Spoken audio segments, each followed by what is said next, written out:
Hey everyone. Today I wanted to share a game where my opponent had a very methodical and well thought out game plan that he executed quite well. But in response, I chose to just create complete chaos across the map, and in doing so, I was able to gain the upper hand and take the victory. So let's just jump right into things here. I am playing as the Rus, a civilization that I would say I'm not particularly proficient at, but I'm currently working on getting better. And my opponent, Abdur, is playing as the Abbasid dynasty in this case. For the Rus, you typically want to go with 5 chopping a straggler tree. The first villager comes out to build a hunting cabin over here. They drop off once to the wood and go to sheep. Your second villager comes out and builds a hunting cabin on the other side, making sure and doing your best to ensure that these circles do not overlap, because if your hunting cabins overlap, you don't get the bonus to the gold, the passive gold generation. It only counts one time per circle, so you can't spam a whole thing of hunting cabins around one tree line and get infinite gold, essentially. And then you rally onto the food from that point forward, making sure to build a house and build a second scout from the hunting cabin once you have enough food.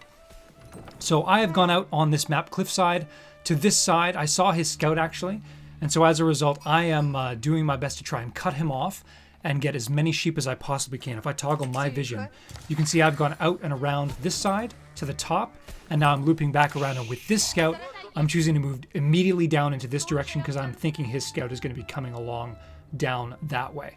And that's kind of the best case scenario for Rus. You want to be able to see if you can track where their scout is, and then send your scout in the opposite direction to try and grab as much of the sheep as you possibly can to give yourself an advantage in that way. You build a third scout as well from the hunting cabin. I'm going to send him into the corner here just to see if there's any additional sheep down on that side. And then this scout is just going to go and kind of take a look at a little bit of what his base is doing. I think he got relatively unlucky with forward gold and forward berries on cliffside. And I do notice that, and I do try to take advantage of that fact. He is going up with the eco wing. I don't think, oh, I do see that. Just at that moment, I saw it pop up. So as a result, I know that he's likely going for a 2 town center play as the Abbasid at the minimum, maybe 3 town centers, who's to say. But my plan right now is to do the very typical Rus thing, go up with 4 villagers on the Golden Gate. As soon as you're going up with 4, you then rally 6 villagers onto the wood. In this case, there's 7 because I've had 1 villager pop out of the town center. You want to get up to 8 on wood, build a house, and then build a lumber camp. And then you want to rally onto the food until you have 12. And again, you want to take these 4 villagers who are building the Golden Gate and send them back to the food once they're eventually done.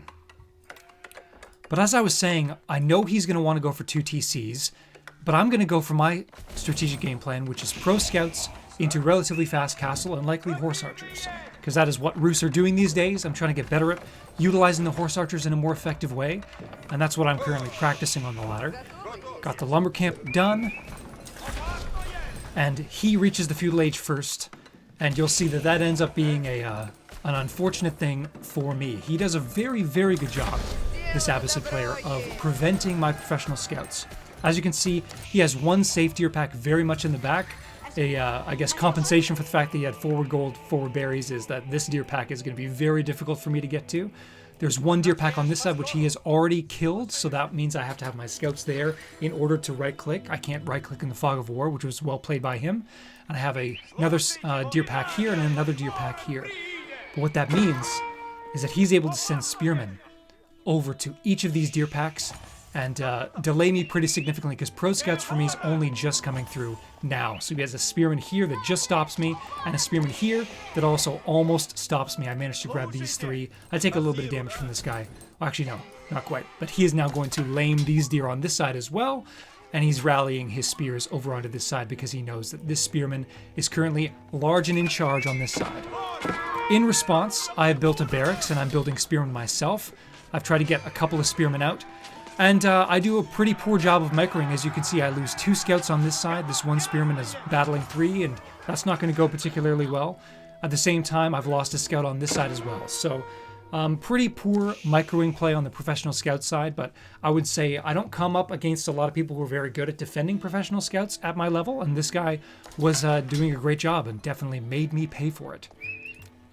I'm now continuing to build spears. You can see that I built this wooden fortress on the wood line here to buff up the lumber gathering rate on this side, which is a Very beneficial thing to do. Again, I lose another scout here, try to drop it way too late. And he just has the massive spears against what I'm trying to do. I'm continuing to build additional scouts for my hunting cabins. And I'm doing my best to try and grab what I can from these two deer packs, because this spearman pack is blocking me from this deer pack as well. Another scout goes down. And as I said, he had a very well executed game plan from the very beginning to stop this, and he did extremely well at stopping me from getting the deer that I needed in order to move forward. You can see I'm now making a blacksmith because I'm thinking I'm needing to commit a little bit to this spearman. I want to get additional defense or additional damage on my spears so I can win some of these closer fights. I am trying to sneak in and grab these deer as much as I possibly can while at the same time fighting on both sides. It's going okay, you know, here and there. Fighting on two fronts, certainly not the most effective at doing that. And now he has archers coming up. And at this point, I have nothing to deal with any archers that are coming my way. And he already has 6. So I'm sensing that he's coming at me with a lot of early pressure. He already has that second town center up. And you can see that the villager lead is starting to build on his side. And so I take a look and see I am very much overmaxed on food, overmaxed on gold as a result of all of the microing that I've been doing. Not doing a great job on the macro side. But very soon it's going to be time to go up to the next stage. I choose to use these spears to push back this archer, and as a result I find his gold, so I decide to do a little bit of poking here, and I just throw these spears away, and I decide to go up with the high trade house, and here's where things get interesting. I immediately queued up archery ranges, and then I changed my mind.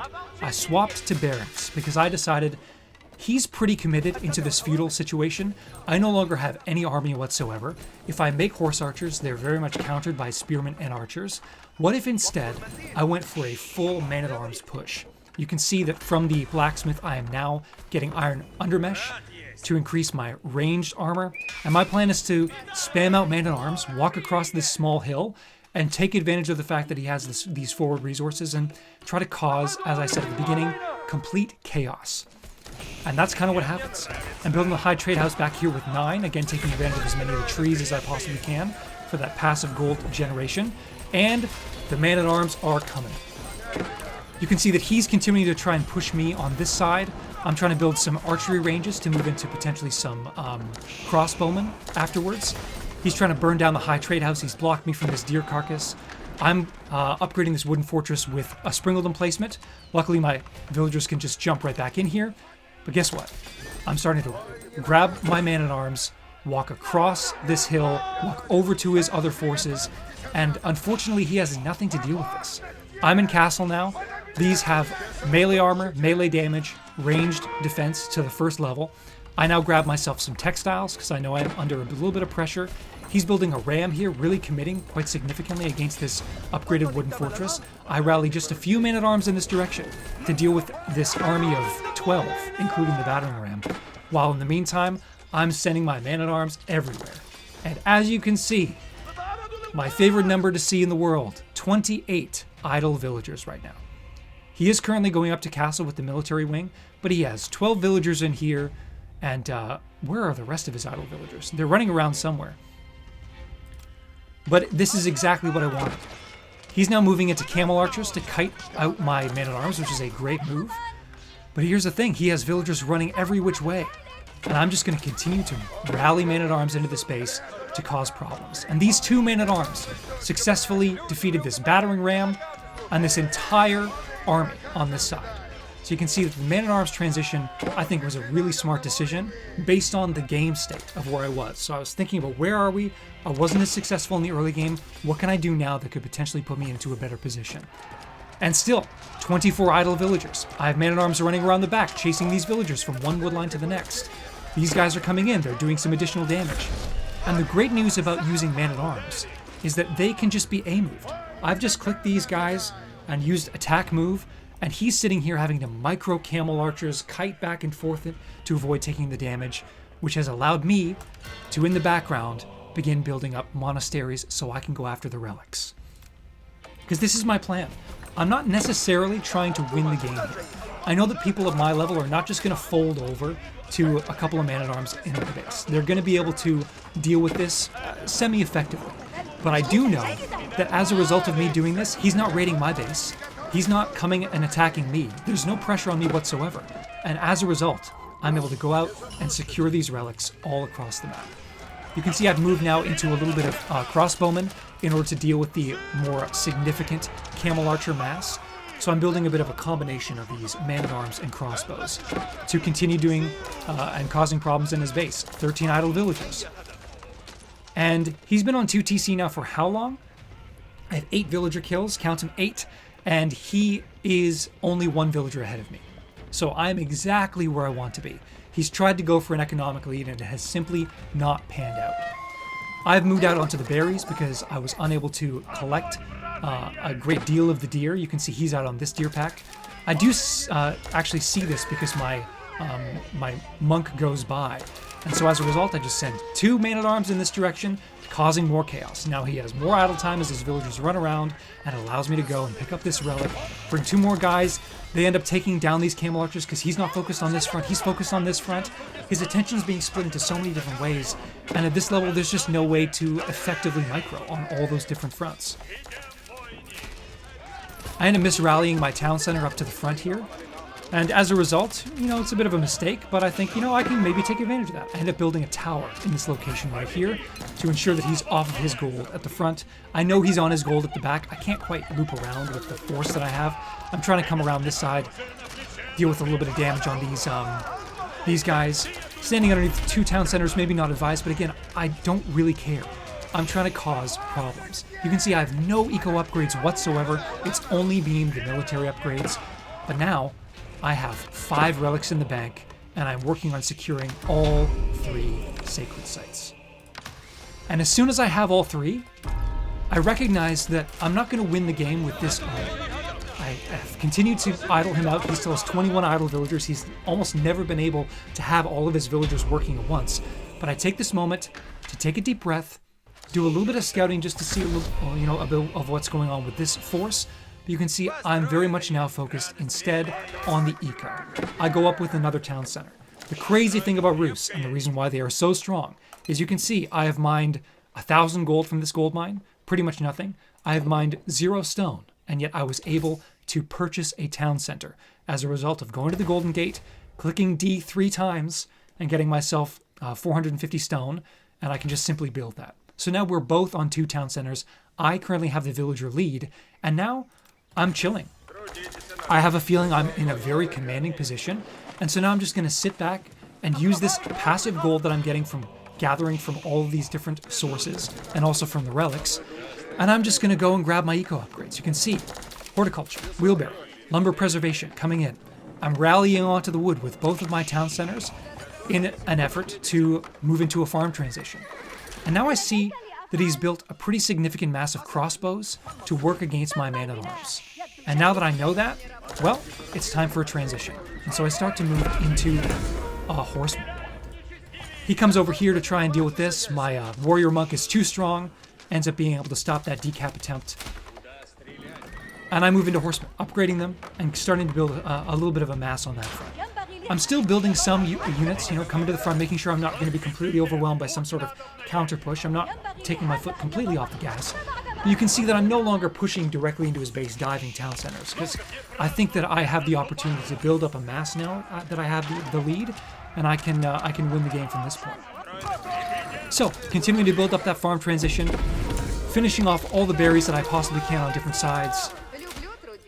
And this is where I would say I'm kind of at my weakest. I'm just kind of taking my foot off the gas a little bit. I've done enough damage, but I do need a moment to transition. And you can see I'm building more stables because I am wanting to commit to that horseman strategy. He builds a trebuchet in order to deal with this tower. So I forced him to, build a siege workshop, build an entire trebuchet just based on a mistake that I made, rallying villagers too far to the front. And at this point, I see that he has 2 mangonels. I have a bunch of horsemen. And what does he have? He has a small handful of man-at-arms. I have a significant mass of crossbows that can melt those very quickly. And then all of a sudden, he doesn't have a front line whatsoever anymore. My man-at-arms and my horsemen are able to walk through this mass of archers directly onto the mangonels. He does get a decent amount of damage off onto my force here, but they both go pop. I also tackled the trebuchet just so that that's no longer an issue. And now he has a massive archers and also crossbowmen. And I am massing horsemen and crossbowmen to deal with him. He is out of gold in the back. This is the gold that he's currently working on. He had one man-at-arms come over here in kind of like a half attempt to make a chaos on my side. He killed one villager. I was not fussed in any way, shape, or form. And now I push forward. He's dealing with a significant number of idle villagers once again in his base, and I know at this point all I have to do is research Boyar's Fortitude a little bit too late and just press onto his town center and do some damage. All I need to do is take down this landmark and this landmark of the Abbasid, and I win the game. So I'm in a commanding lead. I recognize that he has more idle villagers here. I leave my man-at-arms attacking the town center. I move my horsemen into the wood line, and he recognizes that the game is over, and I have successfully defeated my opponent, who I think had a really strong early game. He came at me with a very solid plan, successfully stopped my professional scouts in a very significant way. I was really low on food, but I realized building horse archers, which is what the Rus always do when they first hit castle, maybe not always, but it's by far and away the most popular strategy, was simply just playing further into his hand. He already had the counter units for that. And so by moving into man-at-arms instead and just causing chaos in as many different pockets across the map, for I'm going to say a solid 5 to 6 minutes, I'm able to collect all of the relics, get a second town center up myself, cause eco damage, create massive idle time. Let's actually look really quickly and see what the resources gathered was. It tells the story right there. He simply was not able to gather resources because his villagers were too busy hiding from the forces that I used to just attack him all over the place. So, something to consider, that if you're on the back foot, just creating panic, creating chaos for your opponent can give you the avenue you need to jump back into the game, because he's forced to micro. He's forced to garrison, ungarrison villagers, and you can use your APM during that time to collect the relics, give yourself a better economical advantage behind the scenes, and then move and press from there. You don't need to end the game with this pressure, but you can cause problems that lead to you getting an advantage and winning. So, that is my breakdown of this particular game. I'm continuing to try and get better at the Rus. I'm hopefully going to be able to get a guide for you guys at some point soon. And yeah, there's more videos coming, so thank you so much for watching. Hit that like and subscribe button if you want to see more content, because there will be more coming for you. And yeah, thank you again for watching, and we'll catch you on the next one. Bye for now.